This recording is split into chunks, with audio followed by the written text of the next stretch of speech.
Hello friends, कैसे हैं आप लोग। होप करता हूं सब बड़े अच्छे होंगे। अभी हमने जो रीजनिंग के कुछ वीडियोस बनाए थे वो दोनों ही एनालॉजी पे बेस्ड थे। दोनों में मैंने मैक्सिमम एनालॉजी के जितने भी कॉन्सेप्ट्स नंबर एनालॉजी के बेसिकली उनको लेने की कोशिश की थी। मैंने पहले ही कहा था कि एनालॉजी में नंबर एनालॉजी के अलावा जो कॉन्सेप्ट्स होते हैं जो जनरली जीके से लिंक्ड होते हैं, करेंसीज, कैपिटल्स या समथिंग एल्स, तो वो जो कॉन्सेप्ट्स होते हैं वो आपके जीके से कवर्ड हो जाता है। तो उसमें धीरे धीरे हम आगे कुछ ऐसे प्रैक्टिस टेस्ट लाएंगे जिसमें उस टाइप के भी क्वेश्चंस को कवर करेंगे कि आपकी प्रैक्टिस हो जाए। आज हम एक नई टॉपिक आपके लिए लेके आए हैं जो आपके लिए बहुत इंटरेस्टिंग होने वाला है, और एक ऐसी ट्रिक भी मैं बताऊंगा कि जनरली आप गलतियां नहीं करोगे। ठीक, इस कंसेप्ट में क्या है कि हम बेसिकली अल्फाबेटिक सीरीज पे कंसंट्रेट करेंगे कि अल्फाबेटिक सीरीज में हम कैसे करते हैं, किस तरह से उसके प्रॉब्लम्स को सॉल्व करते हैं और उसमें क्या पैटर्न्स हो सकते हैं, किस तरह से पैटर्न्स रिपीट हो सकते हैं। हर क्वेश्चन को ध्यान से देखो, वीडियो लास्ट तक देखो, आप पूरी तरह से समझ जाओगे। एंड जिन्होंने भी अभी तक चैनल को सब्सक्राइब नहीं किया है प्लीज सब्सक्राइब करो। और हम आप आज का टॉपिक स्टार्ट करते हैं। ठीक है, देखो सबसे पहले अल्फाबेटिक सीरीज के क्वेश्चंस में प्रॉब्लम आती है कि हमें, इवन कि ये एनालॉजी में भी आता है, अदर टॉपिक्स में भी आता है रीजनिंग के, कि हमें अल्फाबेट्स के पोजीशन याद होने चाहिए। इसमें हम गलतियां करते हैं। ठीक, इसके लिए देखो नॉर्मली आप स्टार्टिंग करते तो ए बी सी डी ऐसे रैंडम तो आपको सबको पता होता है, लेकिन सडनली कोई आपसे पूछ दे कि what is the position of R, ठीक, तो ऐसे आपको सडन याद नहीं होगा और आप जब तक काउंट करोगे तब तक बहुत देर हो चुका होगा। लेकिन इसके लिए एक ट्रिक मैं आपको बताता हूं। अगर आपने 5, 10, 15, 20 और 25 का पोजीशन याद कर लिया तो कोई भी आपको याद करने में मुश्किल नहीं होगी। इसके लिए आप एक सिंपल सा वर्ड याद रखो, ई जो टी। ठीक है, ये एक वर्ड याद रखो, ई जो टी। ठीक है, इजोटी याद रखना इतना मुश्किल काम नहीं है। अब इसमें आप देखो, इसकी पोजीशन है 5, इसकी पोजीशन है 10, इसकी पोजीशन है 15, इसकी पोजीशन है 20 और इसका 25। अब सपोज करो कि हमसे कोई आर पूछ रहा है, तो हम जानते हैं कि ओ की पोजीशन 15 है, पी क्यू आर 18। ठीक, बड़े आराम से कर देंगे। हमसे सडनली कोई पूछता है कि एम का पोजीशन क्या है, तो एम मतलब जे के बाद। ठीक है, तो जे का पोजीशन तो 10 है, इजोटी में सेकंड पोजीशन है 10। ठीक है, तो जे के बाद के एल एम 13। ठीक, तो अगर ये वर्ड आप याद रख लोगे तो आपको कहीं भी कोई दिक्कत नहीं आएगी, आप किसी भी अल्फाबेट का पोजीशन बड़े आराम से बता सकते हो। ठीक है, अब हम आगे बढ़ते हैं इनके क्वेश्चंस में। बार बार इस टेबल को हम यूज करेंगे जिससे कि आपके प्रैक्टिस में आता रहे। ठीक है, फर्स्ट क्वेश्चन, ये एक अल्फाबेटिक सीरीज है जिसमें कुछ पोजीशंस हमारे मिसिंग है जो आप क्लियरली देख रहे हैं। ठीक है, हमें बताना है कि उन मिसिंग पोजीशंस पे क्या आएगा। देखो इसका एक सीधा सीधा ट्रिक होता है कि स्टार्टिंग करने में आप सबसे पहले सारे अल्फाबेट्स को काउंट कर लो। ठीक, अब जैसे आप देखोगे 1 2 3 4 5 ब्लैंक प्लेसेस भी काउंट करना है, 6 7 8 9 10 11 12 13 14 15 16 17 18 19 20 21 22 23 24। अब देखो ये एक बिग सीरीज आ रहा है 24। अब इसमें देखो क्या होता है कि 24 को अगर हम स्प्लिट करेंगे तो ये दो पार्ट में स्प्लिट तो होगा, 4 और 6। ठीक, तो हम एक तो ये पैटर्न लेके चलते हैं कि आइदर ये 4 4 पे रिपीट हो रहा होगा या 6 6 पे रिपीट हो रहा होगा। जरूरी नहीं है कि ऑलवेज चलेगा, लेकिन 80% केसेस में ये हमें बहुत सारा क्लू दे देता है। तो अब हम यहां पे एक चीज और देख रहे हैं, आप बड़े ध्यान से देखो इनको।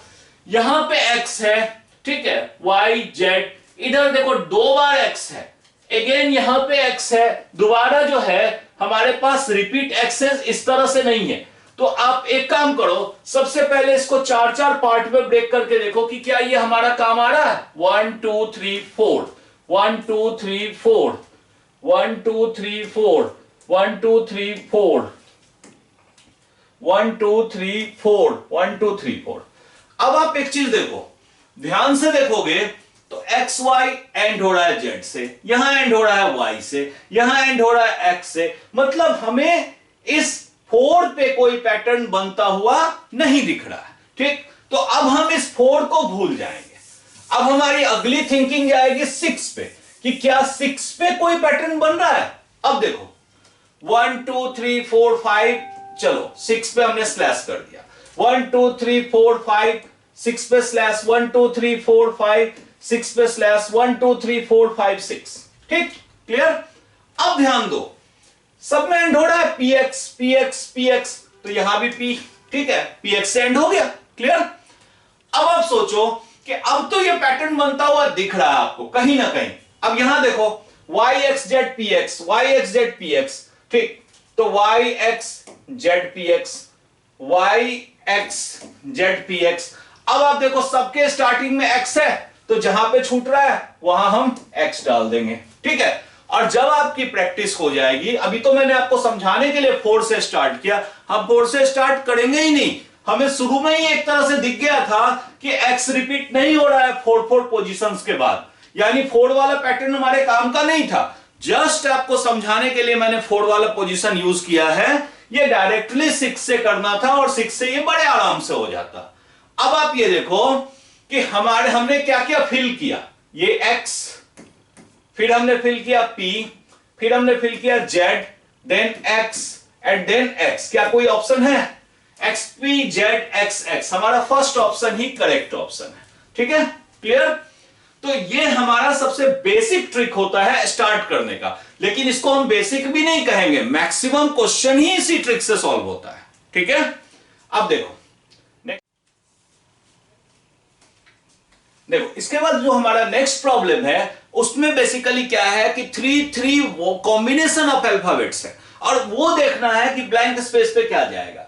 इसमें basically position of alphabet important है, लेकिन जरूरी नहीं है कि हमेशा पोजीशन ऑफ अल्फाबेट कैलकुलेट करना पड़ता है, हम ओरली ऐसे भी कर सकते हैं। अब जैसे देखो हम ये क्लियर देख रहे हैं कि फर्स्ट पोजीशन को अगर देखें तो WXY ये कंटिन्यू है, WXY का मतलब अब हमारा क्या आएगा नेक्स्ट, Z ब्लैंक प्लेस पे।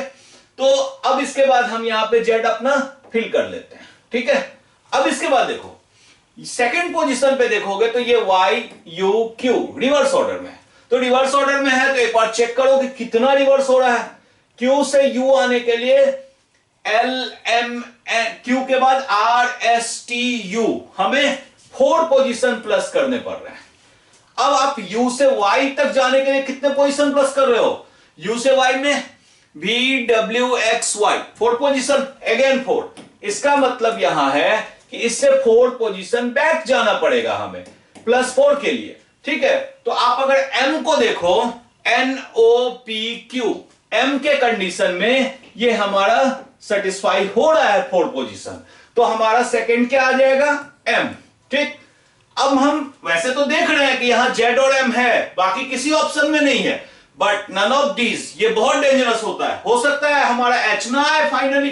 तो अब हम आगे चेक करते हैं। B के बाद देखो B से D, C एंड D +2 करने से आ गया।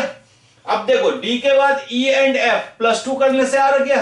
अब F के बाद +2 करने से G एंड H आ रहा है हमारा। दैट मींस हमारा जो ऑप्शन होगा ZMH, ये थर्ड ऑप्शन हमारा करेक्ट ऑप्शन है, ठीक है। ये सब रीजनिंग ऐसे होते हैं ना कि इसमें आपने अगर गलतियां करी तो आप बहुत बड़ी मिस्टेक कर रहे हो। इसमें कोई बहुत लॉजिक नहीं है, ओनली पोजीशन है, ये बहुत आसान है, ठीक है। अब इसके बाद देखो नेक्स्ट क्वेश्चन हमारा अगेन उसी पैटर्न पे है जैसे हमने स्टार्ट किया था, लेकिन सब में कुछ ना कुछ ट्विस्ट है। अब जैसे इसमें देखो, इसमें सबसे पहले तो हमें काउंट करना है पोजीशन 1 2 3 4 5 6 7 8 9 10 11 12 13 14 15 16 17 एंड 18 के पोजीशंस दो तो यही हैं 3 एंड 6, 9 एंड 2 भी होते हैं, बट पहले हम 3 एंड 6 से स्टार्ट लेते हैं, ठीक। अब देखो 3 एंड 6 के लिए पहले हम 3 पे इसको ब्रेक करते हैं, ठीक है। अब देखो यहां पे हम देख रहे हैं कि सब में स्टार्टिंग है Y से, तो अगर Y से स्टार्टिंग है यानी ये थिंकिंग हमारी गलत नहीं है। अब जहां जहां स्टार्टिंग है उसको Y करने की कोशिश करो, Y देखो कि क्या ये सही आ रहा है। अब देखो यहां है YXX, ठीक है, YYX। अब हम ये देखना है कि ये हो सकता है y x x y y x, ये एक साथ 6 का पैटर्न हो, y x x y y x y x x y y x, ठीक है। मतलब ये बेसिकली 6 का पैटर्न था, लेकिन 3 का डबल 6 होता है, तो हमने 3 3 को भी एक साथ लिया तो वो पैटर्न हमें मिलता चला गया, ठीक है। हमने क्या किया, फिल किया, वो देखो अब y x y y x, देखो अब ये ऑप्शन है y x y y x, ये हमारा करेक्ट ऑप्शन है, ठीक है। मतलब आपने देखा कि ये तो 6 से ही सॉल्व हो रहा था, पैटर्न 6 का ही था, मैंने जब 3 का ब्रेक किया तो मुझे दिख गया कि ये पैटर्न अल्टरनेट हो रहा है, दैट मींस हम 3 के पैटर्न पे भी इसको सॉल्व कर सकते थे, ठीक है। चलो नेक्स्ट पैटर्न, नेक्स्ट क्वेश्चन भी सिमिलर आपको लगेगा, स्टेप्स हम फिर से वैसे ही बढ़ेंगे, जस्ट जितनी प्रैक्टिस करेंगे उतना आप कॉन्फिडेंट होते जाएंगे। देखो इसमें आप अगर देखोगे तो इसमें कितनी पोजीशंस हैं, सबसे पहले पोजीशन काउंट करो, 1 2 3 4 5 6 7 8 9 10 11 12 13 14 15 16 17 18, चलो 18 का मतलब ये क्या है, ये है 6 and 3। इस बार मैं स्टार्ट 6 से लेता हूं, ठीक है, क्योंकि 3 एक छोटा नंबर होता है, हो सकता है उतनी बार रिपीटेशन ना दिखा रहे हो। दूसरी चीज हम ये भी देख रहे हैं X Y X Z X Y, तो हमें ऐसा लग रहा है कि पता नहीं ये 6 के ही पैटर्न पे जाएगा, 3 पे नहीं जाना चाहिए। अब देखो 1 2 3 4 5 6 स्लैश लगा दिया, 1 2 3 4 5 6 स्लैश लगा दिया, 1 2 3 4 5 6। अब आप देखो यहां पे क्या हो रहा है, यहां पे इसमें x है, इसमें z है, इसमें y है, ठीक, x के पहले यहां z है, वहां x है, मतलब ये पैटर्न बनता हुआ अभी नहीं दिख रहा है। इसका मतलब अभी हम 6 से थोड़ा सा हट के सोचें और कोशिश करें कि शायद उससे पैटर्न बन रहा हो, तो मैं क्या कर रहा हूं, अब 3 को पिक करके बढ़ रहा हूं, ठीक है। अब 3 के लिए मैं क्या कर रहा हूं कि इनमें देखो 1 2 3 1 2 3 1 2 3 1 2 3 1 2 3 एंड 1 2 3। अब देखो हम यहां पे क्या क्या देख रहे हैं, रिपीटेशंस पे अपने ध्यान दो, Z X Y Z X Y, मतलब लास्ट जो मिल रहा है उसको पिक करो, जेड एक्स वाई, मतलब लास्ट वाला क्लियर हो रहा है कि जेड एक्स वाई इस पैटर्न पे चल रहा है, ठीक। उससे पहले वाला देखो वाई जेड, ठीक, एक्स हो सकता है यहां वाई हो जेड एक्स, ठीक है, वाई जेड एक्स ऐसे चल रहा है। अब ये हो गया हमारा, अब हमारे पास जो पोजीशन है वो फर्स्ट वाला पोजीशन है, फर्स्ट वाले पोजीशन में हम यहां देख रहे हैं z। अब देखो y से पहले x आता था, क्या ये चीज फुलफिल सेकंड पोजीशन में हो रहा है, यस, y से पहले x आया, इसका मतलब हम इसी पैटर्न को जो जैसे z x y चल रहा है हम उसी को करने की इसमें भी कोशिश करेंगे। जैसे ये x है तो x के बाद यहां y होगा, फिर z आ रहा है। अब देखो x के बाद अगर हमने y कहा इसका मतलब ये z है, z x y, ठीक है। अब z से पहले क्या आता था, z से पहले आता था y, तो z से पहले यहां आएगा y और y से पहले x, मतलब देखो x y z x z x y, ठीक, ये पैटर्न बन रहा है। अब यहां पे हम देखो यहां हमने क्या क्या फिल किया, अब उसको नोट डाउन करो, x y z y y x y z y y, that's the first option. तो हमारा आंसर कौन सा करेक्ट है, फर्स्ट ऑप्शन करेक्ट, क्लियर है। मतलब देखो यहां रिपीटेशन नहीं था लेकिन पैटर्न तो दिख रहा था, 6 पे हमें कुछ समझ नहीं आ रहा था, जब हम वापस 3 पे आए तो हमें वो पैटर्न दिखने लगा, समझ में आने लगा। एक और चीज कभी कभी मैं देखता हूं, यहां पे सिर्फ 3 अल्फाबेट्स यूज थे एक्स वाई जेड, तो जनरली 3 के ही पैटर्न रहते हैं, ठीक। अगर रिपीटेशन ज्यादा नहीं है तो मैं ऑप्शन में कहीं कोई रिपीटेशन नहीं देख रहा था, ऐसा नहीं है कि कहीं एक्स एक्स था, यहां कहीं वाई एक्स वाई वाई था, जेड जेड था, ठीक है। अब देखो नेक्स्ट क्वेश्चन पे हम आते हैं। इस क्वेश्चन में है which term does not fit in the series. अब हमें यह देखना है कि इसमें से कौन सा टर्म है जो सीरीज में फिट नहीं हो रहा। अब आप इसमें ध्यान से देखेंगे तो इसमें नंबर भी है और इसमें जो है अल्फाबेट्स भी है। वैसे अगर आप ध्यान से देखो तो एकदम एग्जैक्टली वन शॉट में पता चल रहा है, क्योंकि नंबर में पिक करना बहुत आसान होता है। देखो 1 से 5 4 के डिफरेंस पे आ रहा है, 5 से 9 4 के डिफरेंस पे आ रहा है, लेकिन यहां हो रहा है 6 का डिफरेंस, और उसके कारण यहां हो रहा है 2 का डिफरेंस। इसका मतलब इस 15 की जगह अगर यहां पे होता 13 तो ये हमारा वैलिड हो जाता +4 और ये भी हो जाता +4।